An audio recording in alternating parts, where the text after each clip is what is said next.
Hai semua, Assalamualaikum. Welcome to my cooking channel. Untuk Ramadan Day 9, saya akan kongsikan resepi roti jala dan kari ayam yang mudah dan cepat untuk disediakan. Roti jala ni bolehlah dikategorikan sebagai kuih muih yang popular semasa bulan puasa selain kari pap. Tanpa membuang masa, jom kita cuba buat.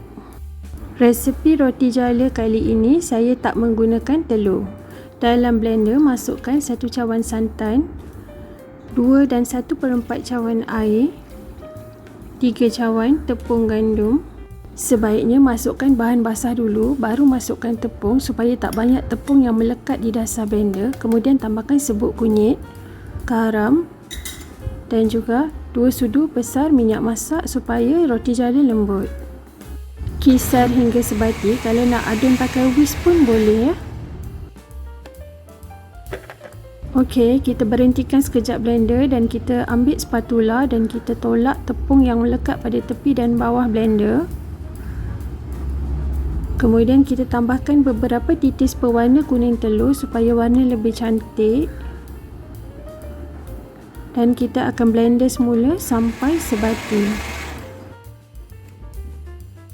Tapis adunan tadi supaya bila kita menjala tak ada ketulan tepung yang melekat pada lubang acuan. Saya gunakan acuan bentuk macam ni. Kalau nak guna yang jenis botol pun boleh. Kemudian tuang adunan sehingga penuh 2/3 acuan saja supaya tidak tumpah.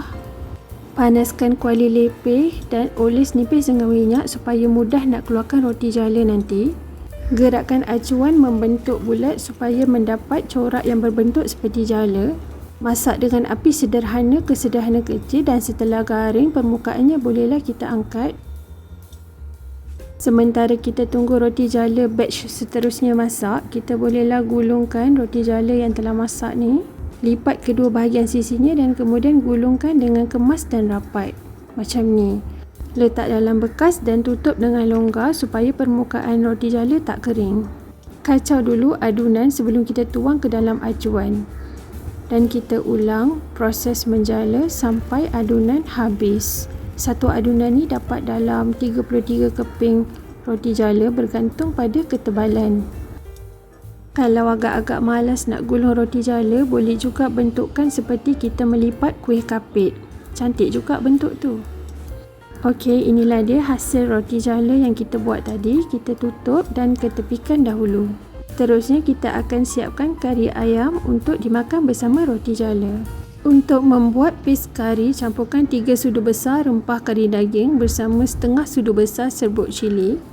Tambahkan air secukupnya dan kacau sebati sehingga adunan berbentuk seperti paste. Kemudian kita ketepikan dahulu. Panaskan anggaran 1/4 cawan minyak masak dan masukkan 1 batang serai yang telah diketuk, 2 tangkai daun kari,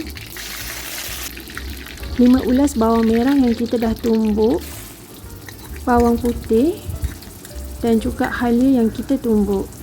Kemudian kita akan tumis sehingga harum. Resepi kali ini saya tak tumis rempah 4 sekawan kerana saya akan masukkan sup bunjut. Setelah itu bolehlah masukkan paste kari yang kita buat tadi dan kita akan tumis sehingga pecah minyak. Dan garing seperti ini, warnanya akan bertukar menjadi lebih gelap. Masukkan 300 gram ayam yang dipotong kecil. Saya tambah kaki dan leher ayam juga. Gaulkan sebentar ayam bersama rempah kari. Setelah tercampur rata, bolehlah tambahkan 2 cawan air. Sukatan air boleh lebihkan kalau nak yang lebih cair. Dan tambahkan 1 sup bunjut, setengah cube pati ayam dan kita akan renih sehingga ayam separa masak. Kalau nak lebih cepat boleh tutupkan kuali. Setelah ayam agak lembut, kita masukkan 2 biji kentang, lobak merah yang dipotong panjang dan kulit ayam yang saya dah rebus dan buang lemaknya. Tambahkan garam secukupnya. Dan tambahkan 1 sudu besar kerisi untuk menambah rasa lemak pada kari ayam kita. Dan kita akan renih kari ayam sehingga empuk. Setelah itu masukkan 1 asam keping, Tambahkan sedikit gula untuk balancekan rasa. Dan tambahkan tomato yang kita dah belah 6. Kita kacau sebentar dan masukkan setengah cawan santan. Kacau selalu, renih sebentar supaya santan cukup masak dan tidak cepat basi. So, siaplah kari ayam kita. Hidangkan kari ayam bersama roti jala yang kita dah buat tadi. Walaupun tak pakai telur, tekstur roti jala ni tetap lembut. Serbuk kunyit yang kita tambah tadi bukan setakat memberi warna tapi menambah kesedapan rasa roti jala. Semoga anda berpuas hati dengan resipi kali ini. Akhir kata, thanks for watching. See you again. Assalamualaikum.